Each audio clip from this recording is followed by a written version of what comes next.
And let's start with today's session.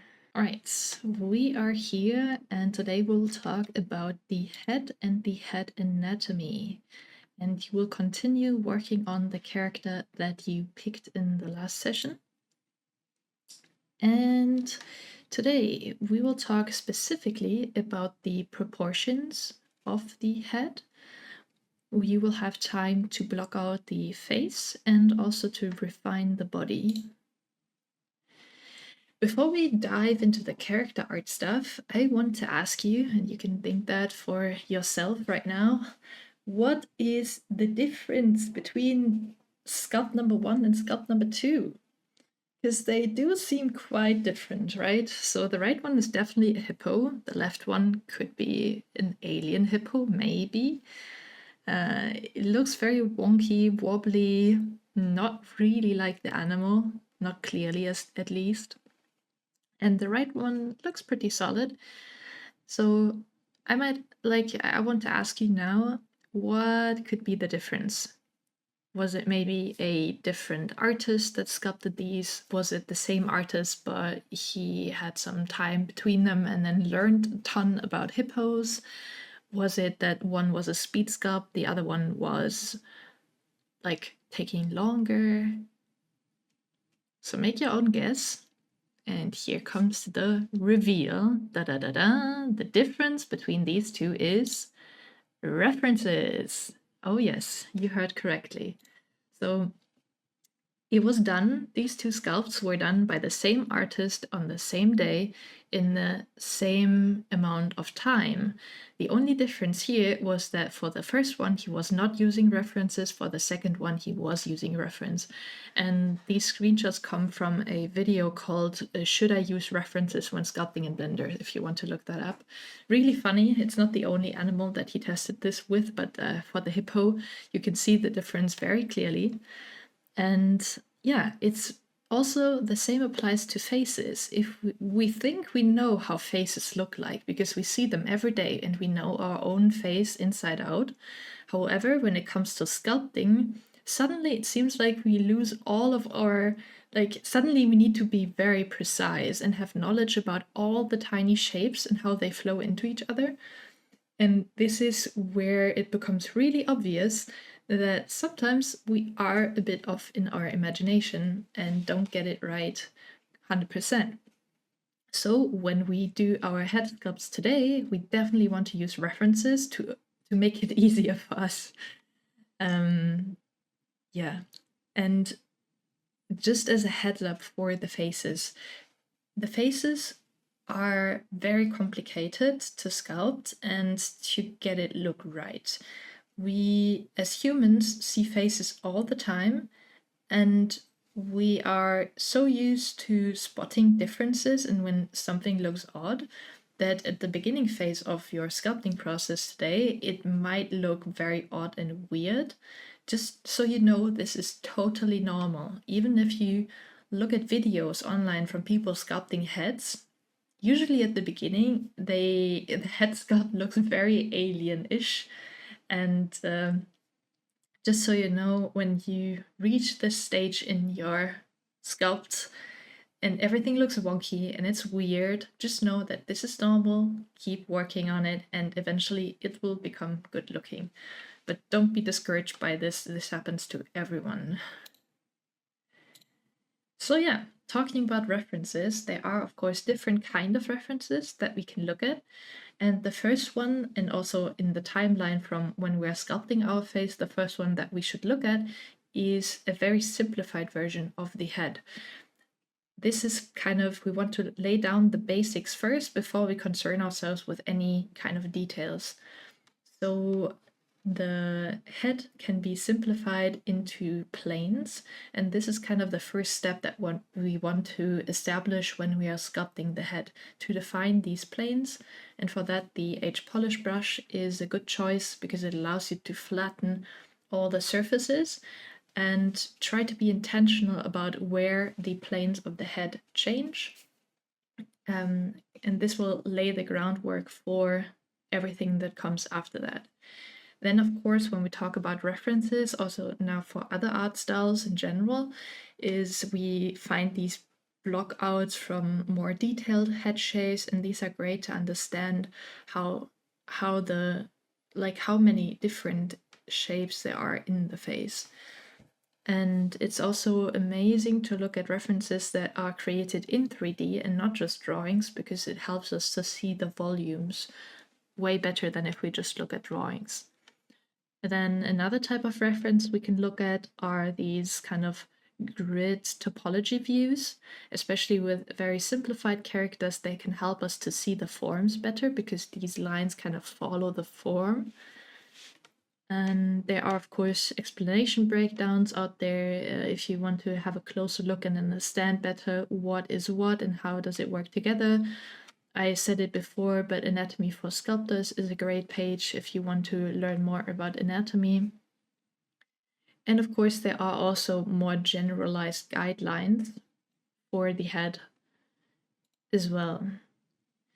One more type of reference that we should also take a look at are references in your art style. And in this case, we have more like these Disney-ish, cartoony-ish characters. And if we only look at these very anatomy rich characters, then we might forget that with our art style, many of these shapes, especially here, for example, in the cheek, they get just merged into one big chunk. So having references in the art style that we are creating is also crucial. And this is just a selection of few references that I found very quickly on the internet. And it's your job to look for more references if you feel like, I have no idea how I would sculpt the cheek or the mouth or the eye, and there's not a reference that I find fitting in the reference board, then you just go online and search and create your own small reference board. Today, your task is to create the detailed blockout of your character's head and then also refine the body of your character. I will go into the breakout rooms and talk with you about your homework assignment and what you've created, how to improve it, what's already good. And next week, we will merge all these shapes together. So with that being said, when we are merging things, you might have noticed with the Pokemon too, we are sometimes in the process losing details. So when you're working on the face today, I want you to keep that in mind, that we next week are merging all the shapes together with the remesh by union, otherwise our fingers will bleed into each other into a mitten shape. So we will use remesh by union, merge all the shapes that belong to the body into one body base mesh, and do a zero mesh too. And in this process, we might lose a bit of detail in the face, especially because the face is relatively small compared to the body. So this is why I want you to don't add too many details yet, just get the underlying structure in place so that you don't lose any of your work when we do the zero mesh and merging next week. And for your homework, you upload a screenshot of your body and the improvements that you implemented, and then also a close-up of the head, just so that we can look at it in a less pixelated view. For this session today, I have prepared 2 videos, and the videos you can jump, after we jump in the breakout sessions, just after this talk, then you have time to watch these 2 videos, and I will jump into the breakout sessions with you directly so that we have more time to talk about so that we have more time for the feedback, and also the one video is played in double speed.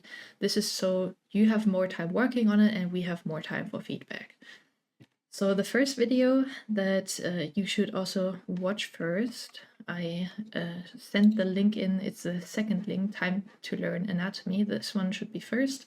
And this is a breakdown of the general rules that apply to the character. And with it comes a PureRef board called Head References. That's also in the presentations chat. And you can extend this, but yeah, it gives us a nice breakdown of what kind of rules should be kept in mind when creating stylized sculpts or head sculpts in general.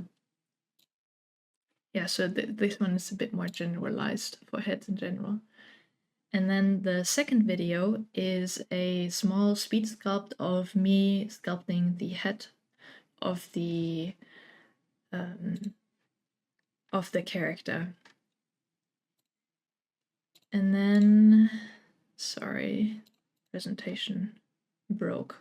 But yeah, so this one is already in double speed, and then if you want to watch it even faster, you can increase the speed. All the 2 links are in the presentations chat. And before you do your own head sculpt, I want you to watch these 2 videos, and then you can dive into your own head sculpt. I can open the videos really quick to show you, but yeah, this is just what I was showing. So yeah, we have this one, which is a speed sculpt, and you can watch it at double speed. And the other one is a explanation video. Oh god, my own voice. And here, very importantly, I will talk about this one a lot, is this piece that's also in the Pura file. This is a great overview of general rules. And yeah. Not today, no.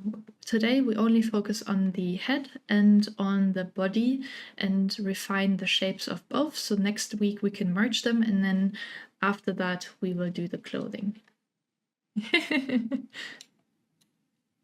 I understand. It's I will teach you some more tricks in ZBrush, how you can create these kind of planes more easy. And of course, I will never have the possibility to find out if you did it in Blender and imported it or if you did it in ZBrush. Just so you know, when we talk about the clothing, I will tell you a few more tricks that will make your life easier when you want to create these shapes. So with that being said, you are free to go into the